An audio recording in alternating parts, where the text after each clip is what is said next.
Good evening, everyone. Good evening. Please open your Bibles with me in the book of Genesis chapter 26, beginning with verse 12 up to verse 25. Genesis chapter 26, verses 12 to 25. I will read from the New American Standard Bible. It says here, "Now Isaac sowed in that land and reaped in the same year 100-fold, and the Lord blessed him. And the man became rich and continued to grow richer until he became very wealthy. For he had possessions of flocks and herds and a great household, so that the Philistines envied him. Now all the wells which his father's servants had dug in the days of Abraham his father, the Philistines stopped up by filling them with earth. Then Abimelech said to Isaac, Go away from us, for you are too powerful for us. And Isaac departed from there and camped in the valley of Gerar and settled there. Then Isaac dug again the wells of water, which had been dug in the days of his father Abraham. For the Philistines had stopped them up, and after the death of Abraham, and gave them the same names which his father had given them. But when Isaac's servants dug in the valley and found there a well of flowing water, the herdsmen of Gerar quarreled with the herdsmen of Isaac, saying, The water is ours. So he named the well Esek, because they contended with him. Then they dug another well, and they quarreled over it too. So he named it Sitnah. And so he moved away from there and dug another well, and they did not quarrel over it. So he named it Rehoboth. For he said, At last the Lord has made room for us, and we will be fruitful in the land. Then he went up from there to Beersheba, and the Lord appeared to him in the same night and said, I am the God of your father Abraham. Do not fear, for I am with you. I will bless you and multiply your descendants for the sake of my servant Abraham. And so he built an altar there and called upon the name of the Lord and pitched his tent there. And there Isaac's servants dug a well." May the good Lord bless the reading of His Word. About 2 weeks ago, I met with one of my small groups, and we decided to meet in a restaurant.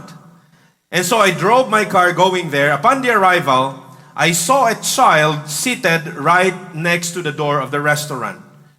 He's not a waiter, just a very young boy. And when I got out of my car, the boy said, "Sir, can I watch over your car?" And I said, "Sure, why not?" And so I entered the restaurant and had our discussions. We studied the word there for almost 2 hours. And after which we came out, and I noticed that that boy who said to me earlier, "I'll watch your car," was no longer there. Instead, there was someone else seated right in front of my car.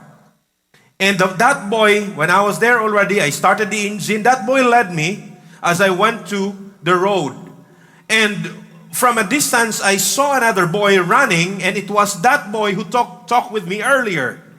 And when I was about to give this boy, the recent one, 10 pesos, as like a fee to him, this boy running from a distance exclaimed and said, "Sir, don't give him the money." And then that boy said, "No, give it to me, sir." And then he said, "No, it was me to whom he talked with earlier. We had an agreement that I'll watch his car when he was inside. So that sir should give me the money." And then that boy said, "No, where were you? You were just playing there. I was the one who watched his car." And then the boy said, "No, because he talked with me, he should give the money to me. He also has the point." But the other boy exclaimed again, "No, I was the one who took care of his car. I was the one who led him back to the road. He should give me the money." And I ended up giving them, both of them, 10 pesos each, so that they would stop quarreling. And after receiving those 10 pesos each of them, they just talked to each other as if nothing happened and they were friends. And as I was thinking about it, they were so assertive that each of them, or one of them, should get the 10 pesos. They were so assertive, and they had the reasons for that. And that somehow happens to all of us, that when we know that we are doing what is right or we are on the right thing, we become so assertive that we try to explain, and we would like to win the debate at that moment and say, that should be mine because I have the right to get that. Isaac was in that similar situation, and yet he did not respond in that way. His response was so different. And we would be looking at those quarrels that they have over the wells that Isaac and his men dug. What happened during this time was this. Isaac was in the promised land. He lived there for quite some time already. And then famine happened. There was no food. The ground was dry. There were no plants growing, and the animals were at stake. And so he was in the verge of making decision where to go. He thought of going to Egypt because they were located in the southern part of Israel. And if you cross the boundary of the southern part of Israel, you go to Egypt. And there were many times already in the Old Testament that when famine happens in the promised land, some people would decide to go down to Egypt. Imagine during the time of Joseph, when Joseph was reigning with the king of Egypt, what happened? A famine occurred in the promised land, and his family, his brothers who sold him earlier, went to Egypt to find food. You see, there were times in the Old Testament that when famine happened in the promised land, they would go to Egypt to find something, an answer to their problem. Also, when Jesus Christ, during his time when he was still a babe, when Herod decided to kill all those babies lower than 2 years old and below, an angel of the Lord appeared to Joseph and said, "Why don't you escape with your family going to Egypt?" So Egypt somehow, at some point in the history of Israel, became like a refuge for them. If there is a problem happening in the land, they go to Egypt. And this time, Isaac thought of the same thing. Let's go to Egypt. But God appeared to him and God told him, "Don't go to Egypt, Isaac. I want you to stay in the promised land. I want you to stay in this land because I will be with you. I will guide you. I'll provide for all your needs." As an obedient person, Isaac didn't leave. He stayed there. And then he just continued with his journey within the promised land, holding on to those words that God gave to him. "I'll be with you. I will help you. I'll provide for your needs." And so he was there and he settled in the land among the Philistines. And in fact, the text gives us a name of a leader. The leader's name was Abimelech. And if you dig further, this name was actually not just a name, but it was more of a title. Abimelech was not just a name, but a title. Why did I say that? If you go back to the earlier part of the story, you would find out that Abraham also dealt with the same person, with a person named Abimelech. But 70 or 75 years later, Abraham was already dead. Now Isaac was an adult, and Isaac had to deal with a person whose name is Abimelech. How did he manage to survive? No, this Abimelech is another person. Because this term Abimelech is not just a name, but it's a title. Looking into the history of the Roman times, there are several of them who became Caesar. There was not only a person named Caesar, but there were many of them whose named Caesar, because Caesar is a title also. So this time, Abimelech was another person that Isaac had to deal with. And you know what happened next? The people of Abimelech, those living in that land, had to quarrel over wells that Isaac dug. And I was surprised that Isaac did not assert his right and claim over those wells. Unlike those two children that I had encountered with at the restaurant, in front of the restaurant, who were so assertive of their right. I should get the 10 pesos. The other said, "I should get the 10 pesos. But Isaac wasn't assertive. When he dug a well and people came and they claimed over the well, he just let it go. Why was he not assertive about it? Why did he not assert his claim or his right over it? I asked that question because when you look at the passage in verse 12, Isaac is described as someone who planted in that land despite the famine and reaped 100 times. So meaning to say, Isaac was receiving favor from his God. Isaac was getting even wealthier and wealthier that time. And if you have the wealth, if you have God's favor, then who could stand against you? And if he had the wealth, he would have the influence. And if he had the influence, he would have the power to defeat those Philistines living in the land. And despite that fact, he did not assert his right over the wells. He just let them go. Why was that so? Why did he not assert of his right to claim the wells? And furthermore, the text gives us the idea that even Abimelech, the leader of the Philistines, described him as someone who's more powerful than they were. A leader telling Isaac, you are more powerful, or you're too powerful for us. And that's why Abimelech told him, you go away, go away, go away. You are too powerful for us. We don't like to stay with you. We don't like you here with us. Go away, you're too powerful. If he was too powerful for the Philistines, why did he not assert his claim over the wells? He had the influence, he had the wealth, he had the authority, he had the power. Why did he not assert his claim over the wells? And later the text tells us that these wells that they dug were not new, because these wells were dug already in the earlier time of the history. It was Abraham who dug these wells. Who was Abraham in relation to Isaac? Abraham was Isaac's father. And if it was Abraham who dug those wells, meaning to say, Isaac had a claim over those wells because it was his father who dug those wells. He had a claim, he had the authority, he had the influence, he had the wealth, he had the power. But why did he not assert his right and his claim over those wells? Why did he leave them to the Philistines? And then furthermore, the text gives us the idea that Isaac dug the well and named those wells as his father named them before.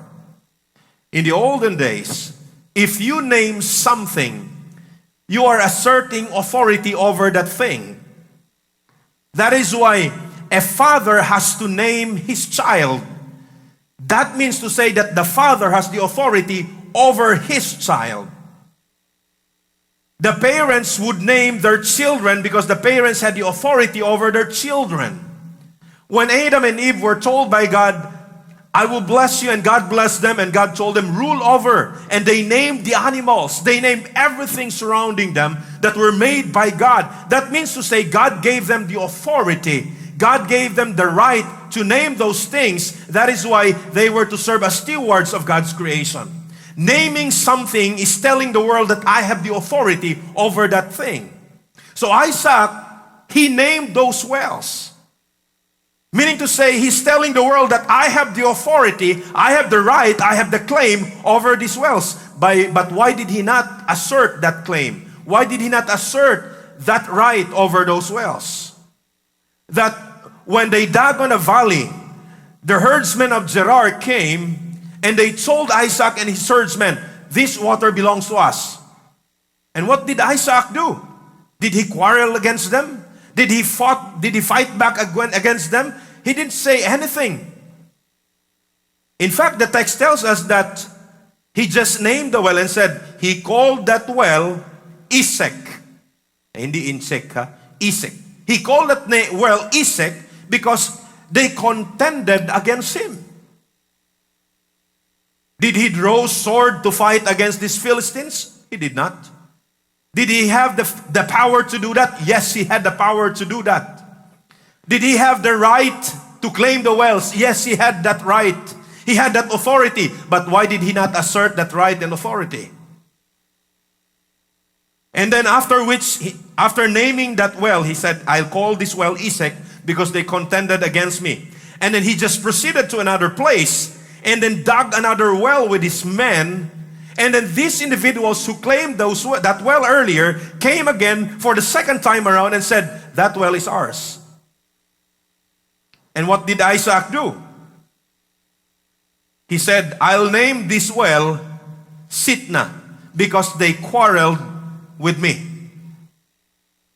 I'll name this well Isaac because they contended against me. I named this well Sitna because they quarreled against me. But did he fight against them? No. The text did not say anything about it.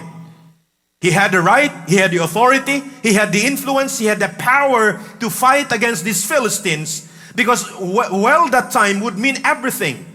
There was a famine. If you don't have the source of water, your animals would die, no plants in your field would grow, meaning to say you don't have food to eat. So you are also putting your life at stake here.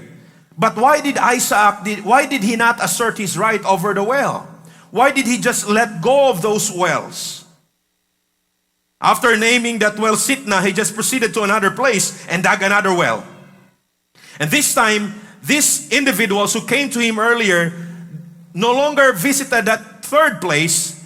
And that is why he said, I'll call this place Rehoboth, because nobody quarreled against me this time. There is no more dispute over these wells. This well, I mean. And so he named it Rehoboth. And what was happening here?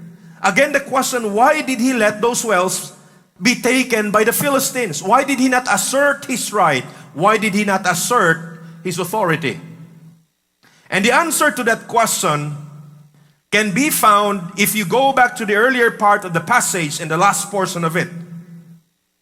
Isaac wanted to go to Egypt, but God appeared to him. And God told him, I want you to stay in the land. I will be with you. I will bless you. I will provide for your needs. And then on the last part of the passage that we read earlier, God appeared to him again. And then this appearance, this time, God told him, I am with you. I will bless you. I will multiply your descendants. So if you look at all these events within these two appearances of God, in this time, Isaac responded in faith. Meaning to say, he really took the words of God, that even if there are individuals who will take away what belongs to him, he wouldn't quarrel with them. He wouldn't go against them. He wouldn't fight them. He wouldn't destroy them, because he knew that even if they would take the wells away, he has his God, and that God can give him another well. And that happened over and over. He left this well, God gave him another. He left this well, God gave him another. He knew that the words of God are so true, that God is faithful to his promises, and that is why he held on to it. And when they took his well, he just let them go. Isaac, within this time frame, responded in a good character despite the tension happening in his life. The challenge for us is that when tension happens, there is a tendency that we would respond in a bad way. Even in little things. What will you do if one day you went to a mall and then the parking lot was full? And so you decided to move around, look for a slot, look for a parking space. After around 20 minutes, you notice that there is one car that is about to leave. And so you went near it, you put on your hazard lights, and while you were there waiting, the car left, and suddenly someone came and just inserted in the parking space. What will you do? Di baka ka mag-roll down sa imong window, nya magyaw-yaw sa driver atong sakyanana?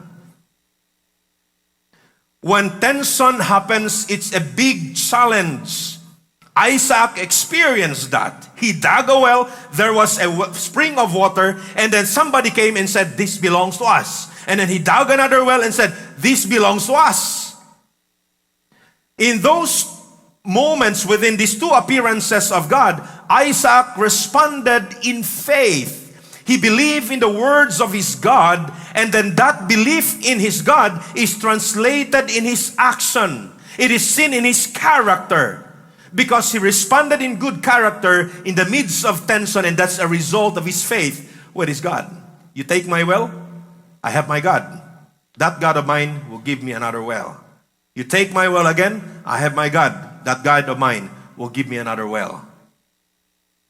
And in that way, Isaac became a blessing. How did he become a blessing? Tremendously, he became a blessing. In a land where famine happens, water would mean life. If Isaac was not moved by God in that place, that well that Abraham dug earlier would have not been dug again and produced water. And then after he dug that, they claim over it, and so he left. One community is now provided with water with that well that he left, and he proceeded to another place with another community, and now he dug again another well. If he wasn't moved by God to be in that place, that well wouldn't be producing water again. So there was a provision of water here in the community because Isaac dug it and his God was with him. There was a provision of water in this well in another community because Isaac dug it and God was with him. He proceeded to another place and water was produced again because Isaac dug it and God was with him. Without Isaac's movement from one place to another, those communities could have not experienced provision of water. Sometimes the blessings that come to your life, you would think everybody would be happy about it. But sometimes there are people around who would be very envious about you. And they would hate you because you are blessed. But sometimes also, you think that that blessing that comes to you is for you. But actually God bestows it to you because He wants the community to enjoy it. And that happened to Isaac. Why did he not assert his right? Why did he not assert his claim over the well? Because he trusted his God. And God was in the business of moving him from one place to another because God was in the business of blessing those communities through his life.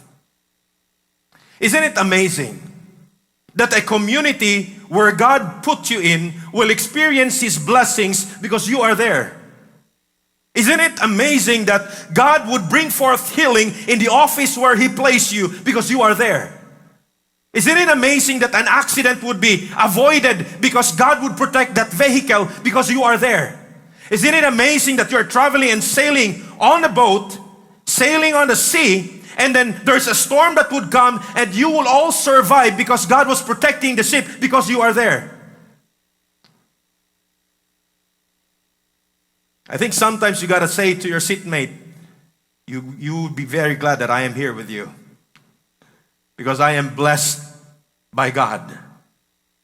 Isaac was not chasing for God's blessing. That's why he can just let go of those wells. Isaac was not doing things to earn God's favor because he has already been favored by God. Isaac did not need to fight against them so that he could get the well, because God can produce wells for him as long as he is with God. And isn't it a reality in our time today that you don't need to fight to get the blessing, that you don't need to do things so that you would earn God's favor? Well, wake up this time, my dear brethren, because you are already blessed, you are already favored by God. What God wants to do with you right now as He moves you from one place to the other, as He moves you from one relationship to another. I'm not saying boy and girl relationship. I'm talking about friendships that you have in life. How many people or how many friends did you have in life? And then after which, how many friends are already gone? How many friends do you have that were already away from you? At those times that God brought them into your life, were they blessed by your presence? Were they blessed by your life?